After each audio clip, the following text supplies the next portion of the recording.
Assalamualaikum warahmatullahi wabarakatuh. Jumpa kembali di channelnya Bunda Nashwa. Apa kabar nih teman-teman? Semoga selalu dalam keadaan sehat ya. Dan semoga selalu dipermudahkan dalam segala urusannya. Amin ya robbal alamin. Seperti biasa ya teman-teman, di sini saya mau sharing tentang pengalaman saya di warung sembako. Beginilah ya teman-teman, kita belanja kemudian kita jual lagi barangnya. Belanjaan kali ini perintilan sekali ya, karena ini memang beda tempat ya, beda tempat belanjanya. Dan di sini saya beli per plastikan juga. Ini karena yang habisnya hanya plastik setengah kiloan sama plastik sambal. Jadi di sini saya belinya hanya untuk melengkapi yang kosong dulu aja. Mungkin pasti pernah ya ada di pikiran para pedagang semua. Salah satunya saya yang sebagai pedagang warung sembako, yaitu bagaimana sih cara mendatangkan pembeli yang banyak? Bagaimana sih agar pembeli itu loyal dan selalu belanja lagi ke kita? Gak mudah, tapi di sini saya mau sharing dari pengalaman saya yang masih selalu belajar untuk menjadi seorang pedagang yang baik dan bijak, yang ingin warungnya berkembang. Di sini saya selain menyampaikan materi pada teman-teman, juga jadi pembelajaran lagi untuk saya ya. Jadi sama-sama belajar dan sama-sama semangat untuk memajukan usaha kita agar lebih baik, lebih berkembang, dan lebih sukses. Seperti yang sudah diketahui ya, warung sembako adalah tempat penting untuk semua orang mencari kebutuhan sehari-harinya. Tapi sekarang pesaing makin banyak. Jadi bagaimana kita bikin toko kita tetap diminati dan tetap ramai pembeli? Nah, di sini saya mau menginformasikan cara mendatangkan pembeli yang banyak ke toko kita.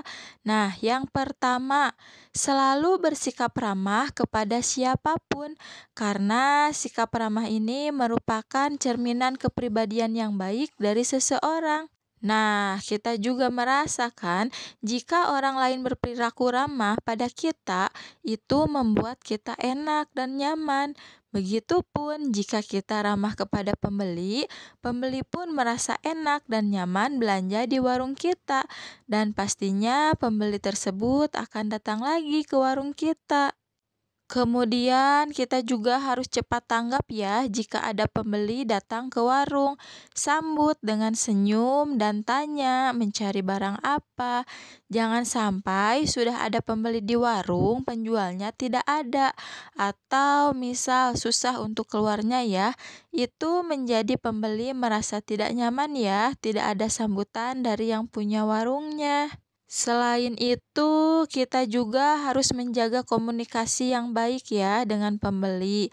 Jika pembeli punya saran atau keluhan, kita berikan perhatian penuh, tanggapi dengan sikap profesional dan berusaha menyelesaikan masalah dengan secepat mungkin. Biasanya saran dari pembeli itu mengenai kebutuhan mereka yang belum ada di warung kita ya. Kita bisa selesaikannya dengan menyediakan barang kebutuhan mereka agar memudahkan mereka menemukan barangnya dan membuat warung kita untung. Kemudian jangan lupa selalu ucapkan terima kasih setelah selesai transaksinya ya, agar pembelinya merasa dihargai dan mereka merasa betah belanja di warung kitanya, sehingga mereka akan belanja lagi ke warung kita ya.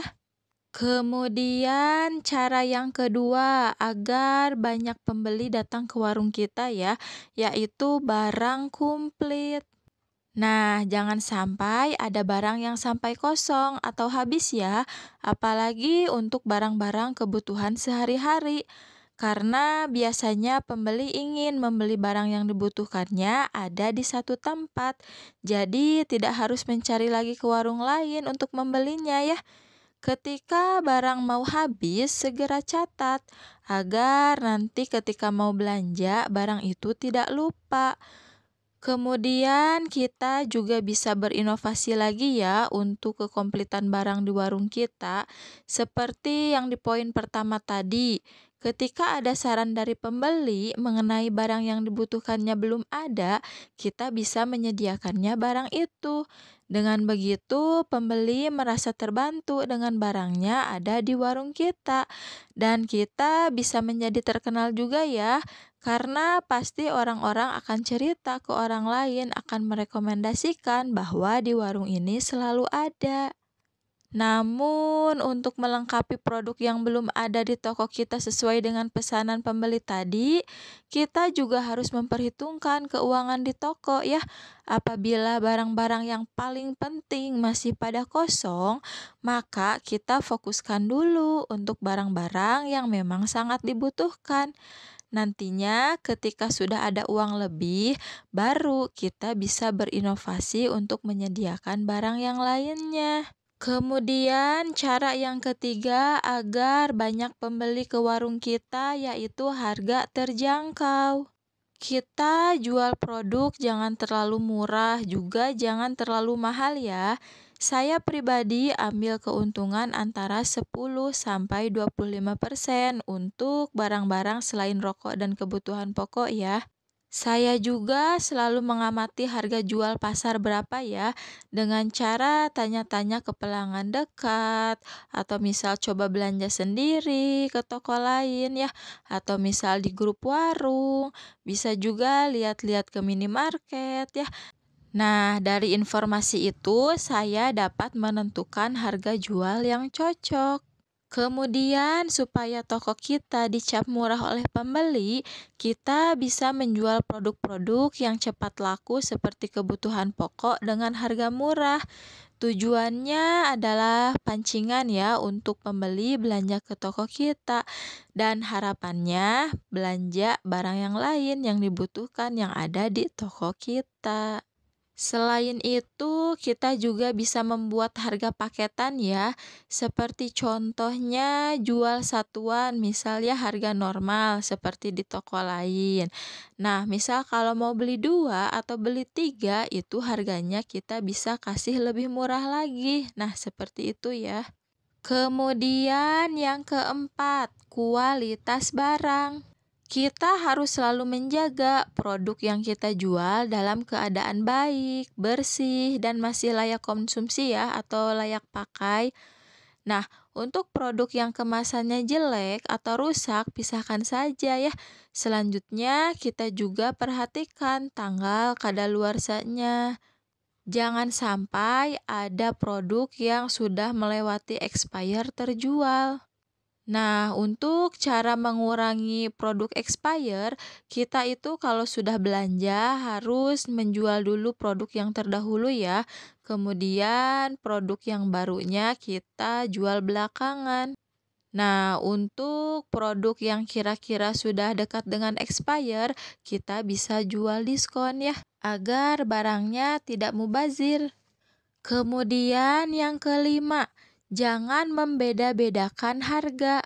Nah, membeda-bedakan harga di sini, misal ada yang beli orang baru, kita kasih harga mahal atau harga yang tidak seperti biasanya ya. Itu gak boleh ya. Bagaimana jika orang baru itu ternyata mereka dapat rekomendasian bahwa warung ini komplit, misal ya, atau warung ini murah, misal. Nah, orang baru itu justru calon pelanggan kita atas rekomendasian orang lain. Jika kita kasihnya harga mahal, maka orang tersebut pasti tidak akan kembali lagi ya, karena ternyata harganya mahal, tidak seperti rekomendasian dari temannya. Tapi, jika kita tidak membeda-bedakan harga, kita akan terbiasa dengan harga itu. Dan jikapun ada orang baru, mereka pasti akan senang dengan harga biasa ya atau harga sewajarnya. Dan ternyata orang baru tersebut menjadi pelanggan kita. Kemudian yang keenam, agar banyak pembeli ke warung kita yaitu ada reward untuk pelanggan royal. Nah, di sini kita bisa bikin promo ya, atau misal voucher pembelanjaan. Misal dari pembelian berapa dapat satu voucher. Kemudian voucher itu bisa dikumpulkan dan ditukarkan dengan barang yang ada di warung kita. Atau reward untuk pelanggan royal kita kasihnya saat menjelang lebaran atau biasa disebut THR ya. Kita berikan THR untuk hadiah pada pelanggan-pelanggan kita agar mereka senang dan tetap belanja di warung kita. Nah, itu ya teman-teman beberapa cara mendatangkan pembeli yang banyak ke warung sembako kita. Semoga bisa dipahami ya teman-teman. Terima kasih sudah menyimak videonya. Mohon dukungannya untuk like, komen, dan subscribe-nya.